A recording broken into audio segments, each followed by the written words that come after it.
Hello guys, welcome again in my channel. I'm hoping that you all are doing very well job in home. So stay safe and stay in home and do all the purpose you are doing from home. So आज का मेरा topic कुछ भी नहीं है, थोड़ा सा है। तो पावर इलेक्ट्रॉनिक्स का पहला लेक्चर लगा हमारा, उसमें थोड़ा सा बताया हमको। हमारा पहला टॉपिक है single phase and three phase voltage source inverters.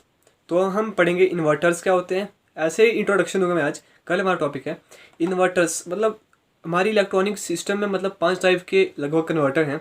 Like आपने रेक्टिफायर का नाम सुना होगा। रेक्टिफायर ऐसा डिवाइस है जो हमारी एसी को डीसी में कन्वर्ट करता है।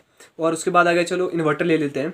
इन्वर्टर ऐसा डिवाइस है जो डीसी को एसी में कन्वर्ट करता है। और थर्ड आ गया आपका साइक्लो कन्वर्टर ले लो। साइक्लो कन्वर्टर ऐसा डिवाइस है जो एसी को एसी में ही कन्वर्ट करता है, पर जो फ्रीक्वेंसी होती है वो वेरिएबल होती है, मतलब स्टेप अप और स्टेप डाउन। और चॉपर आ गया चौथा हमारे पास। चॉपर चॉपर ऐसा डिवाइस है जो डीसी को डीसी में ही कन्वर्ट करता है, पर वेरिएबल डीसी को वो फिक्स डीसी में कन्वर्ट करता है। इन सब के थोड़े थोड़े देख लेते हैं क्या क्या सीन है इनका। और पांचवा है एसी टू एसी कन्वर्टर। उसमें ऐसा सीन होता है कि एसी में को एसी में ही कन्वर्ट होता है, लेकिन जो हमें मिलता है वो हमें फिक्स्ड फ्रिक्वेंसी मिलती है आगे, तो फ्रिक्वेंसी वेरिएबल नहीं होती। तो हम इसके बारे में थोड़ा सा पढ़ेंगे, क्या क्या सर्किट हैं, कैसे कैसे बनते हैं, और क्या क्या फंक्शन है और एप्लीकेशन है, ये पढ़ेंगे हम इसके बारे में आज। तो ये हो गया। उसके बाद हमने इलेक्ट्रोमैग्नेटिक फील्ड थ्योरी के बारे में पढ़ा, थोड़ा सा एक ऐसी इंट्रोडक्शन थी। इलेक्ट्रोमैग्नेटिक थ्योरी क्या होती है उसके बारे में पढ़ेंगे हम। पॉजिटिव चार्ज क्या होते हैं, नेगेटिव चार्ज क्या होते हैं, आपकी मैग्नेटिक फील्ड क्या होती है, आपकी इलेक्ट्रिक फील्ड क्या होती है, और आपका मतलब वेक्टर और स्केलर क्वांटिटीज़ के बारे में हम थोड़ा सा पढ़ेंगे।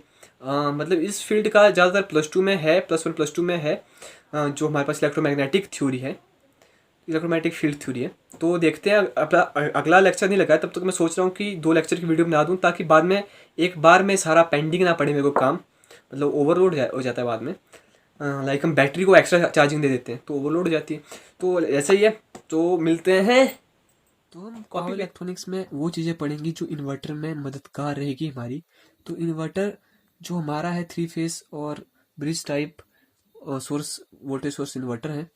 तो इनमें एक तो एस सी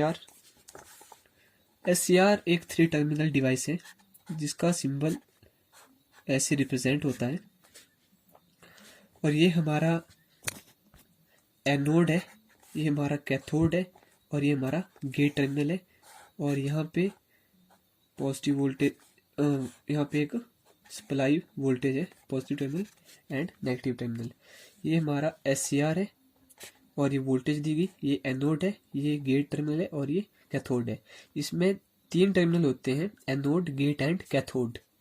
तो इसका थोड़ा जूम करके देखते हैं कि इस सिंबल के अंदर क्या क्या चीज़ें होती है। तो सिंपली ये एक डायोड से बना होता है आपका। ये एक सेमी कंट्रोल्ड स्विचेस हैं एक टाइप के। ये मतलब मॉसफेट की एप्लीकेशन, या MOSFET is a device, semiconductor device that, मतलब ये ऐसा काम होता है इसका कि ये जो सिग्नल, इलेक्ट्रॉनिक सिग्नल होता है और इलेक्ट्रिक पावर होता है, उसको ये एम्पलीफाई या स्विचिंग का काम करता है। उसको हम SCR बोलते हैं। तो लाइक पी एन, ये हमारा एनोड है, ये हमारा कैथोड है, यहाँ पे गेट टर्मिनल है। तो देखिए, पी रीजन होता है, इसमें हमारी मीडियम डोपिंग होती है और ये थिक लेयर होती है। जो हमारी एन रीजन यहाँ पे है, यहाँ पे हमारी डोपिंग बहुत ही कम होती है, स्लाइटली डोप्ड एरिया होता है ये रीजन। और पी रीजन ये भी मीडियम डोप्ड होता है, लाइक P1 की तरह। और एन ये हाईली डोप्ड होता है। इसमें डोपिंग मतलब नेगेटिव चार्ज होता है ना एन में, तो ये बहुत सारे नेगेटिव चार्ज होंगे इसमें, बहुत क्लोज होंगे। तो इसमें 3 जंक्शन होता है, J1, J2 एंड J3। ये डिप्लीशन लेयर है। और यहाँ पे हमने कर दी कनेक्ट बैटरी, डीसी सोर्स कर दिया कनेक्ट यहाँ पे। तो ये यहाँ से फ्लो होगा PN जंक्शन फॉरवर्ड वाइज, तो यहाँ से ये पास कर जाएगा, लेकिन NP जंक्शन 2 रिवर्स वाइज बन जाएगा हमारा। तो J1 फॉरवर्ड वाइज है, J2 रिवर्स वाइज है, J3 फिर से PN बन गया फॉरवर्ड वाइज B। तो हम यहाँ पे क्या करें कि ये तो देखिए इसके आगे तो आपका जो ये डिप्लीशन लेयर है रिवर्स वाइज के केस में ये बहुत अधिक होती है। तो हम क्या कर सकते हैं, जो ये वोल्टेज है इसको फर्दर इंक्रीज कर सकते हैं टू अ हाई अमाउंट। पर इतना हाई अमाउंट पे इंक्रीज करने से हमारा ये मतलब खराब हो सकता है, जो फंक्शन है वो डिस्ट्रॉय मतलब खराब हो सकता है वो। तो हम इसको मतलब यूज नहीं करते हैं कि हमने बहुत अधिक करंट बढ़ा ली, अपनी सप्लाई करंट बढ़ा ली।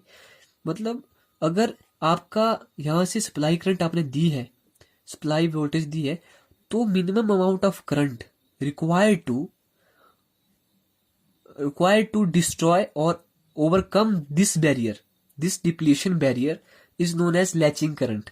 जिस कंडीशन पे आपका एससीआर टर्न ऑन हो जाएगा उसे हम बोलते हैं लैचिंग करंट। और होल्डिंग करंट वो करंट है जिस टाइम आपका एससीआर टर्न ऑफ ही कंडीशन में होता है। लाइक अगर ये करंट जो यहाँ से करंट जाएगी वो एनपी जंक्शन को फॉरवर्ड या ओवरकम करने के लिए, इस डिप्लीशन लेयर जंक्शन J2 को ओवरकम करने के लिए असमर्थ है, उसको हम बोलते हैं होल्डिंग करंट। तो हम क्या करें कि एनपी जंक्शन हमारा सही से हो जाए। तो यहाँ पे गेट को हमने दे दी पॉजिटिव सप्लाई, जो यहाँ पे हमने कैथोड के साथ जोड़ दी, यहाँ नेगेटिव यहाँ पे पॉजिटिव।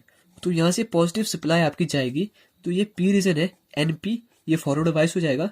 लेकिन जो ये एन के, तो ये तो फॉरवर्ड बायस हो जाएगा, लेकिन जो एन के कुछ इलेक्ट्रॉन है, नेगेटिव चार्ज है, जिनमें बहुत अधिक मात्रा में काइनेटिक एनर्जी उत्पन्न हो जाएगी, तो ये कुछ इलेक्ट्रॉन जो होंगे वो पी रीजन की तरफ मूव करेंगे और यहाँ पे जो पॉजिटिव चार्ज है उनके साथ अटैच हो जाएंगे।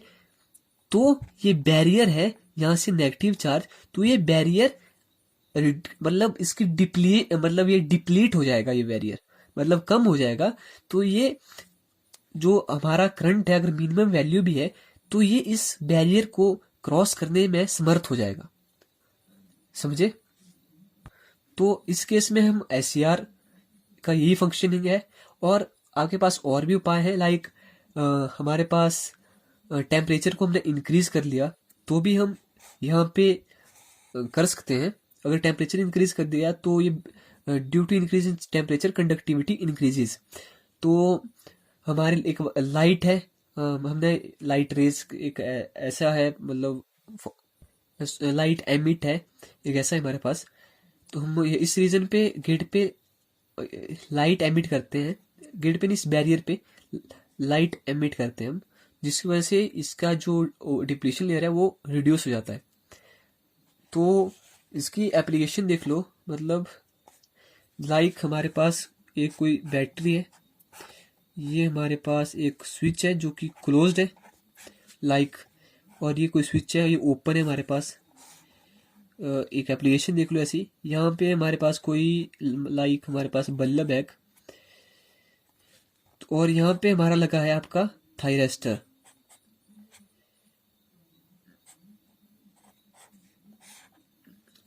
हमारे पास यहाँ पे लगा है थायरेस्टर जो कि कनेक्ट है इसके साथ।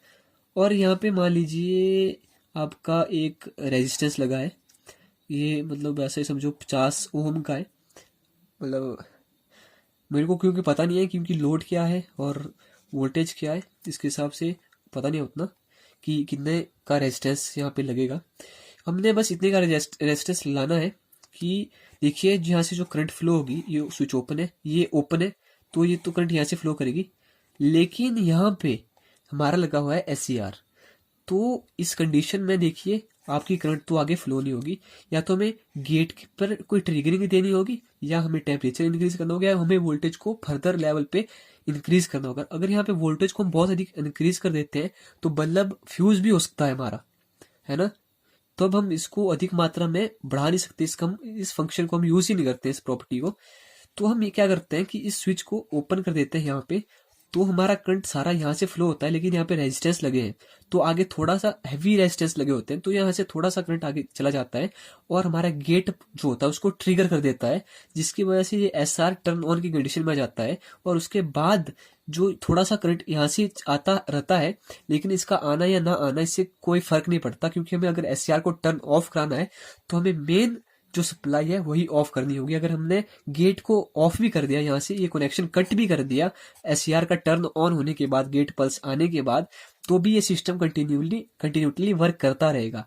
ये trigger pulse they the, on हो गया, तो ये हमारा जो सप्लाई है पॉजिटिव से नेगेटिव चार्ज यहाँ तक ये कंप्लीट हो जाएगा सर्किट, और इस कंप्लीट होने की वजह से हमारा बल्ब जल जाएगा। हमारा बल्ब पहले क्यों नहीं जला था? क्योंकि ये सर्किट इनकम्प्लीट था, पॉजिटिव से नेगेटिव चार्ज तक इनकम्प्लीट था, क्योंकि इसके आगे तो करंट गई ही नहीं। और इस केस में यहाँ से नीचे करंट पता क्यों नहीं गई? यहाँ से इसके नीचे एक और रेजिस्टेंस होता है जिसकी वैल्यू बहुत ही अधिक होती है, लाइक हम यहाँ पे लिख देते हैं 1200 या कुछ अधिक रेजिस्टेंस का, मतलब रजिस्टर लगा होता है जो करंट को रेजिस्ट करता है। यहाँ से करंट की मतलब जीरो, मतलब थोड़ी सी करंट शायद यहाँ से गुजर सकती है बस। तो इसी वजह से ये तो हमारा तब भी ऑफ स्टेट में रहेगा, यहाँ से तो जाएगा नहीं रिवर्स वाइस में। अगर यहाँ से थोड़ी सी करंट भी आए तो ये सर्किट यहाँ से कंप्लीट हुआ, तो हमारा लोड पे तो कोई भी करंट गई नहीं, तो ऑन होगा ही नहीं। ये था एससीआर के बारे में थोड़ा सा नॉलेज, क्योंकि जो कल इन्वर्टर का टॉपिक है उसके लिए आपको ये समझना जरूरी होगा कि एससीआर क्या है। टर्निंग ऑफ इसका मेन सीन गेट का ही है। हम गेट को टर्न ऑफ या टर्न ऑन कर सकते हैं बाय ट्रिगरिंग, और फोर्सफुली भी हम इसे टर्न ऑन और टर्न ऑफ कर सकते हैं। अगर हमने फोर्सफुली से टर्न ऑन या टर्न ऑफ कराया, अगर हमने एससीआर को फोर्सफुली टर्न ऑफ कराया, तो उस केस को बोलते हैं हम कम्यूटेशन। कम्यूटेशन दो टाइप की होती है, एक फोर्स कम्यूटेशन होती है, एक नेचुरल कम्यूटेशन होती है। फोर्स कम्यूटेशन हमारी 4 टाइप की होती है, class A, class B, class C, class 4, class D, क्या कुछ भी आ गया, क्लास सी। तो हमारी जो नेचुरल कम्यूटेशन होती है, वो नेचुरल कम्यूटेशन में आपका जो ये थायरिस्टर वगैरह ये टर्न ऑफ होते हैं, पर हमने उस केस में एसी सोर्स लगाया होता है, जिसकी वजह से नेगेटिव साइकिल में शायद ये टर्न ऑफ हो जाते हैं। सेकंड थिंग हमारे पास थी मॉसफेट। तो मॉसफेट इसका metal oxide semiconductor field effect transistor, ये ट्रांजिस्टर फैमिली से बिलोंग करता है। और जो हमारा एससीआर है वो हमारा थायरिस्टर फैमिली से बिलोंग करता है। थायरिस्टर फैमिली में आगे जीटीओ आ गया, ट्राईएस आ गया, डाईएस आ गया, इसमें आ गया बीजेटी, और आपका ट्रांजिस्टर फैमिली में आ गया बीजेटी आ गया, पावर बीजेटी आ गया, और ये आ गया मॉसफेट आ गया। ऐसे ऐसे कंसेप्ट आते हैं। तो मॉसफेट की स्टैंड्स फॉर आपको पता चल गया। तो इसका डायग्राम ये है, लाइक हमारे पास ड्रेन, डी डिनोट्स ड्रेन, और यहाँ पे एक डायोड है, एस डिनोट सोर्स, जी डिनोट गेट। ये हमारा सिंबल है आपका मॉसफेट का। मॉसफेट एक वोल्टेज कंट्रोल्ड डिवाइस है। इसमें वोल्टेज की वजह से रेजिस्टेंस कंट्रोल्ड होती है। ये एक वोल्टेज कंट्रोल डिवाइस है, और हमारा एससीआर करंट कंट्रोल डिवाइस है, और इसे भी हम स्विचिंग पर्पस के लिए और कंट्रोलिंग के लिए ही यूज करते हैं। हमारा मॉसफेट और एससीआर को हम कॉमन चीज़ों के लिए यूज़ करते हैं, कंट्रोलिंग के लिए यूज़ करते हैं, और स्विचिंग के लिए यूज़ करते हैं, और एम्पलीफिकेशन के लिए भी यूज़ करते हैं। तो ये मॉसफेट के बारे में थोड़ा सा बता दिया मैंने। तो इसका बहुत बड़ा नहीं, मतलब यही मेन चीज़ें यही है इसकी। तो मैं थोड़ा इसके बारे में आपको और बता देता हूँ। जो हमारा मॉसफेट है वो देखिए, मतलब आपका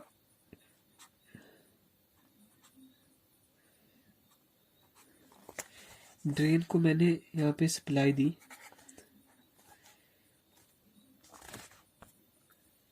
ये हमारा पूरा सिस्टम है। यहाँ पे ड्रेन है, ये यहाँ पे सोर्स है, सोर्स में अब हमने कनेक्ट कर दिया लाइक बल्ब को।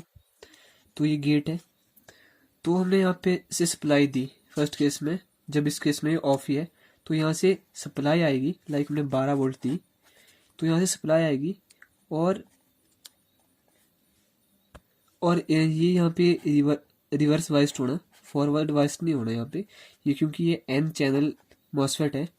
तो मैंने यहाँ से सप्लाई दी, यहाँ पे ये रिवर्स वाइस्ड है, तो यहाँ से आगे को सप्लाई नहीं जाएगी, और हमारा बल्ब टर्न ऑफ की स्टेट में रहेगा। लेकिन अगर हम जब गेट को यहाँ पे हम पल्स दे देते हैं, लाइक हमने कंप्यूटराइज पल्स दी हमने गेट को, तो जहाँ पे ये टर्न 1 की स्टेट पे आएगा, 0 1 की स्टेट पे आएगा, तो ये गेट जो हमारा यहाँ पे जंपिंग वायर से ये दूर है, लेकिन जब ये 1 की कंडीशन, ऑन की कंडीशन पे आएगा, जो हमने गेट को पल्स दी, तो ये अटैच हो जाएगा जंपिंग वायर के साथ, और जो ये फ्लो ऑफ करंट है वो यहाँ से होके सोर्स के पहुंच जाएगा। अब और हमारा जो ये सोर्स है, मतलब है, ये टर्न ऑन की स्टेट में आ जाएगा। तो ये इसका सारा खेल इसमें गेट का ही है, ये एक स्विचिंग का काम करता है, लाइक आपका SCR। तो इतना ही है इसके बारे में, ये भी एक स्विचिंग है, लेकिन ये वोल्टेज कंट्रोल्ड रेक्टिफायर है। इस केस में यहाँ पे हमने पल्स दी, देखिए, तो इसकी वजह से वोल्टेज दी एक टाइप की यहाँ पे हमने, तो इसकी वजह से ये आगे चला गया हमारा गेट, यहाँ पे ये अटैच हो गया। हमारा इन्वर्टर, 3 फेज या single phase inverter, voltage source inverter. तो इसमें मैंने आपको SCR और MOSFET के बारे में इसलिए बताया क्योंकि इसमें हम ट्रांजिस्टर सेमीकंडक्टर स्विचेस को यूज़ करते हैं, जो कि ट्रांजिस्टर और हमारी थायरिस्टर फैमिली है। लेकिन हम इसमें थायरिस्टर, SCR और MOSFET ट्रांजिस्टर इसमें हम यूज़ करते हैं, MOSFET को यूज़ करते हैं हम इसमें। क्यों करते हैं, SCR को यूज़ क्यों नहीं करते, इसके पीछे एक रीज़न है हमारे पास। SCR एक ऐसा सर्किट है, ऐसा स्विच है, अगर हम इसे टर्न ऑफ करना चाहें, ट्रिगरिंग करके हम इसे टर्न ऑन तो कर सकते हैं, लेकिन अगर हमने गेट पल्स को रोक दिया तो ये टर्न ऑफ नहीं होता। इसको टर्न ऑफ करने के लिए हमें जो हमने हमारी मेन सप्लाई होती है उसी को ही टर्न ऑफ करना पड़ता है। अगर ऐसी कंडीशन में हमारा, तो पीछे से जितना भी पूरा सिस्टम होगा, मेन सप्लाई ही बंद करनी पड़ेगी हमको, तो हम आगे के फंक्शन तो कर ही नहीं सकते। और हमारा जिसको ऑफ करने के लिए या मेन सप्लाई बंद करनी पड़ेगी, या इसे हमें फोर्सफुली मतलब ऑफ करना पड़ेगा, जिसके पास हमारे पास 5 टेक्निक्स हैं जो हमने पढ़ी अभी। तो हमारा MOSFET है, इसमें ऐसा नहीं है, इसमें गेट जो होता है, जो गेट पल्स आती है, उसको हम टर्न ऑफ कर सकते हैं। अगर हमने गेट पल्स को टर्न ऑफ कर दिया, हमने गेट सप्लाई को रोक दिया, तो तुरंत ही आपका MOSFET है वो वर्क नहीं करेगा, जो सप्लाई है वो डायोड से आगे नहीं जाएगी, और हमारा जो लोड है या लोड में कुछ भी लगा है वो वर्क नहीं करेगा और वो बंद हो जाएगा। इसलिए हम इसमें यूज़ करते हैं आपका MOSFET का। तो इस वीडियो को देखने के लिए धन्यवाद। हमारा नेक्स्ट लेक्चर था लीनियर सिस्टम कंट्रोल का, लीनियर कंट्रोल सिस्टम का, जिसमें हमें आज सिग्नल फ्लो डायग्राम के बारे में बताया, ग्राफ के बारे में बताया, सिग्नल फ्लो ग्राफ के बाद में। जो ये वीडियो काफ़ी लंबी बन गया, 10 मिनट की, तो वो ऊपर वाली वीडियो में होगा, इससे ऊपर वाली। तो मिलते हैं ऊपर वाली वीडियो में।